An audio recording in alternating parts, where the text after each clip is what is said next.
Picture Milan, February 2026. Alysa Liu is standing right there on Olympic ice. Gold hanging heavy, arena lights dancing on the metal. Up in the stands, her father is sobbing, unrestrained. Music swells as every camera lens finds his face. Within minutes, he is viral everywhere. But look closer at that shot. There is something else there. A void. No mother in the frame, not beside her, not behind her, not there to wipe away tears. That specific detail? It did not exactly trigger some massive public scandal. It did not trend. Instead, it just sort of lingered there quietly. For those who have followed Alysa for years, that old question returned. Who actually raised her? Because the truth is messy, and it did not start in 2005 when she arrived. Clovis, California was just the beginning. Arthur Liu was not exactly forged under normal circumstances, you know? He escaped China after the chaos of 1989 and the Tiananmen Square protests. He landed in America and basically rebuilt his entire life from absolute zero. No connections, no safety net, just pure discipline and that bone-deep, stubborn grit. Eventually, he established himself as a successful immigration attorney in California. Stable, methodical, and incredibly focused. That actually matters quite a bit. Men who rebuild themselves like that do not do things halfway. By the early 2000s, Arthur decided he wanted kids. Not eventually, not when marriage happened. He chose fatherhood with absolute intention. 5 children total, all born through anonymous egg donors and gestational surrogates. Alysa arrived August 8, 2005. Then came Selena, followed by triplets, Joshua, Justin, Ian, Julia. One father. No public biological mother. This is usually where videos pause to explain how surrogacy works. Music. But biology is not really what people are feeling when they ask about her mother, right? It is the image. A single dad, ringside, always there, loud, present, completely dominating the story. He repeatedly described himself as being just a single dad. Interviews leaned into it. The media loved that narrative. It was clean, inspirational, and very easy to sell. But living in that household was never a solo act.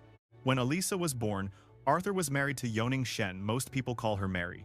She became the kid's legal guardian and stayed in that role even after they divorced. That is no decorative title. Guardianship implies daily involvement, paperwork, and heavy responsibility.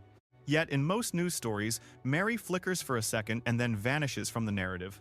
Being painted as silent does not mean you are absent. Sometimes, the story just wants a simpler hero. There is another woman whose name also surfaces quite quietly in the reporting. Music plays. Shun, Arthur's mother and Alysa's grandma, moved from China to California. She was there, helping raise those 5 children during their most formative early years. Imagine that home. 5 toddlers, dawn practices, school runs, and a lawyer building a career. Someone had to keep the house functional, to cook, organize, and stabilize things.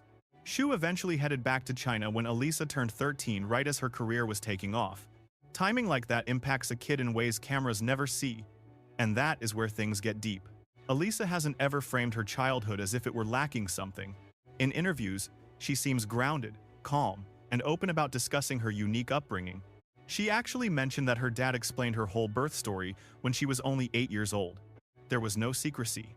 Transparency in families built this way really matters. Kids usually struggle more with hidden secrets than they do with unconventional realities. Still, none of this quite answers the emotional ache people feel looking at that podium photo. So, where exactly is her mom? Actually, maybe we are asking the wrong thing. Why do we expect motherhood to be represented by just one face? For Alysa, that role was spread out across several. A surrogate handled the pregnancy. Mary held the legal ties. Meanwhile, her grandmother provided the day-to-day grounding. The public only saw her father because the camera only captured half the story. It is not some big scandal. It is just complicated. Plus, as she got deeper into skating, the sport itself added even more mother-like figures to her life. See, when a 5-year-old is up at 5 in the morning hitting the ice, coaches become part of that emotional foundation. We just rarely label that as mothering. Honestly, maybe we should. Hold on a second, the more you look at this, it stops feeling like something is missing and starts looking like a very specific, unique design. And designs usually have a purpose. Flashback to 2013 at the Oakland Ice Center. It is pitch black out.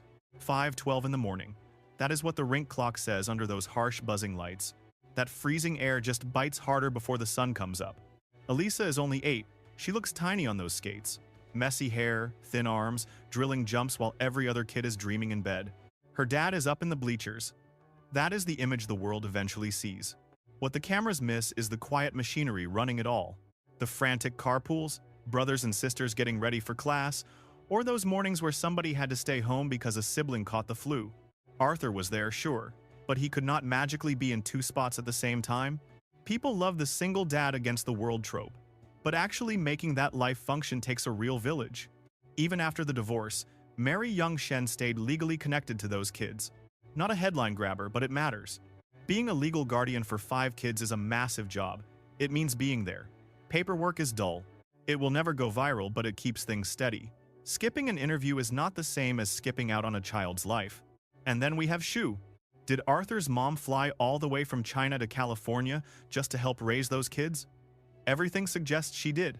She was a constant in that house until Alysa hit 13. 13, that is the age when things really start to shift. Who you are starts to change. Friends become everything. Self-doubt starts to whisper. Just as Alysa was becoming a household name across the country, that rock of a grandmother went back to China. Nobody wrote a big story about her leaving. It just happened. But a child definitely notices that kind of heavy timing, deep down. Now, let us step back. This sport is seriously expensive. Based on what experts say, top-tier training runs anywhere from $20 to $50 every single year. That is before travel, choreography, ice rental, and all those costumes. All this while 4 other siblings were under the same roof. Forget money. Time is what really matters here. Arthur handled the driving, the scheduling, and all the logistics. But life is not just logistics. Someone has to wash the clothes. Meals need making. Homework needs checking. Someone has to hold space for the tears after a rough day at the rink. Real mothering does not happen on center ice. It is in the kitchen, far away from the TV cameras. While Alysa was crushing it at the national championships as a young teen, nailing triple axels and becoming the youngest winner ever in 2019, the press obsessed over the prodigy story. She was brave, young, and legendary. What they hated, though, was anything complicated. Complexity kills the highlight reel. But here is the thing that really changes the whole picture. Come June 2022, Alysa announced her exit from competition. She was 16. Her message was simple. She had just had enough. She just wanted a normal life, school, friends, all the stuff she missed. That is not how a kid from a broken home talks. She clearly knows herself. She started at UCLA, majoring in psychology, even trekking all the way to Everest Base Camp while she was off. Seriously, she actually did it. Nepal pics and everything. That 2-year stretch in 2022 until 2024 wasn't some Federation-mandated routine. It was for her. And something interesting started shifting. The way she spoke publicly changed. It wasn't weaker, just gentler. More about her own path, less like a child star, more like a person. When she returned to the ice, she called the shots. That kind of self-possession, it usually doesn't come from a place of emotional chaos. It's a product of feeling secure. Even if that security looked weird to outsiders, people are missing the real point. You have never heard Alysa sound bitter about how she came into this world. She mentioned finding out her birth story when she was about 8, and it didn't even faze her. Apparently, she already had an inkling. Kids aren't dumb. They pick up on things. They see the physical stuff. They start asking why, and the way those answers are handled, that's what defines them. Being open keeps you steady. It's the secrets that usually break people. Listen, there's no sign of trauma in her interviews, but the world still doesn't quite know what to make of her. Everyone talks about Arthur's intensity, the yelling from the stands and that obvious fatherly pride. It makes for great TV. But those quiet figures in the back, they don't give the cameras what they want. Low-key people don't get screen time, which skews the narrative. We assume if they aren't on film, they don't matter, which is a huge mistake. Plus, the world of elite sports makes the whole concept of motherhood pretty messy.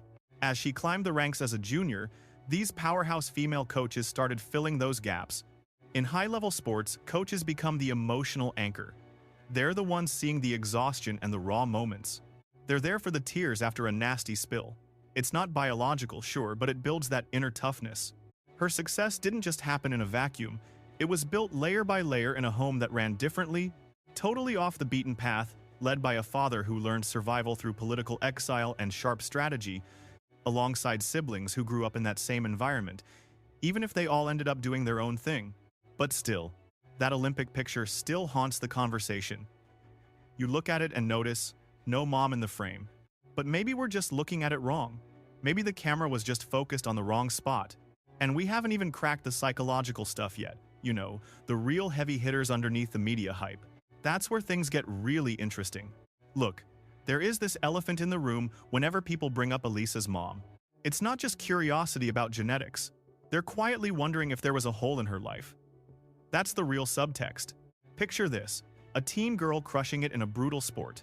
Then you've got this laser-focused, intense dad, a guy often called relentless. People naturally look for some soft balance, a mom in the picture. But balance isn't always something you can see in a photo. Sometimes you just carry it inside. She was born August 8, 2005 over in Clovis, California. By age 5, she was already grinding on the ice in Oakland. Serious stuff. You don't just end up on that path. It takes serious structure and a rock-solid routine. Pure commitment. Plus, you've got to keep your head on straight. This sport? It's absolutely brutal. Falling on ice is no joke. And getting judged in front of the whole world? It's savage. These girls are picked apart in real time. Believe me, if her foundation was shaky, we would have seen the cracks. But people kept talking about how calm she was. Even as a 13-year-old landing triple axels at nationals, she never looked like she was panicking. She wasn't out there begging for a high score. She just looked solid. That's the interesting part. Usually, kids who don't feel wanted have this different kind of vibe. They're tense, always looking for someone to tell them they're enough. Alysa isn't really projecting that. But listen, let's pivot for a moment. Arthur Liu specifically chose white egg donors. He's been completely open about that. The whole goal? He wanted his children to be biracial, specifically half Chinese and white, being raised in America. People rarely dig into that choice. It wasn't random at all. It definitely wasn't an accident. It points towards serious planning, identity, and a clear strategy. Honestly, the timing is everything here.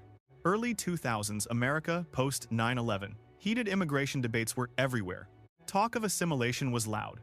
Arthur wasn't just having kids, he was engineering a specific future.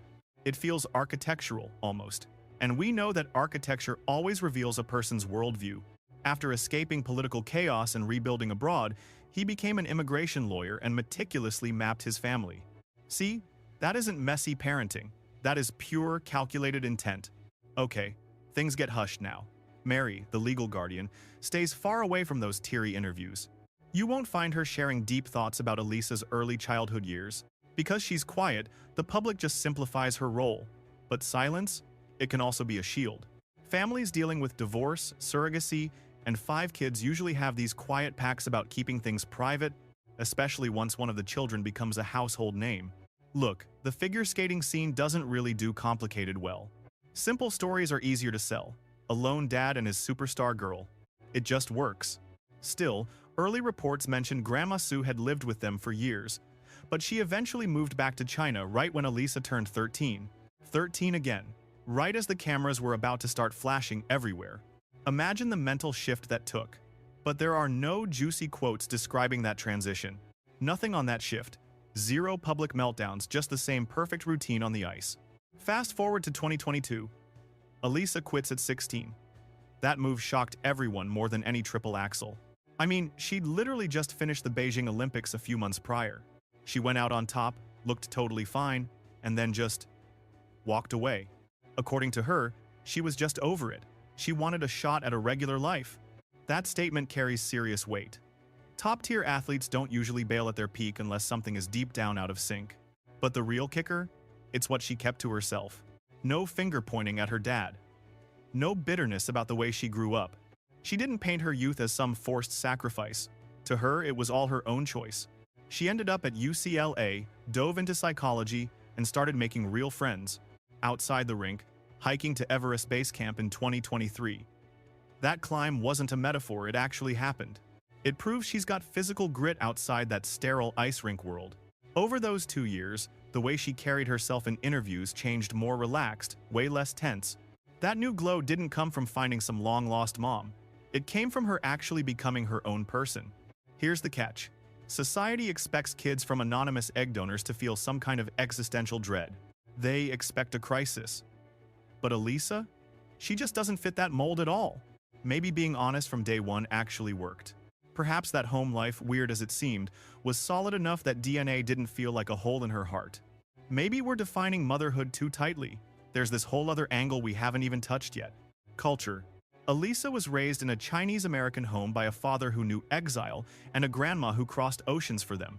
That kind of house comes with built-in values: hard work, grit, and hitting the books.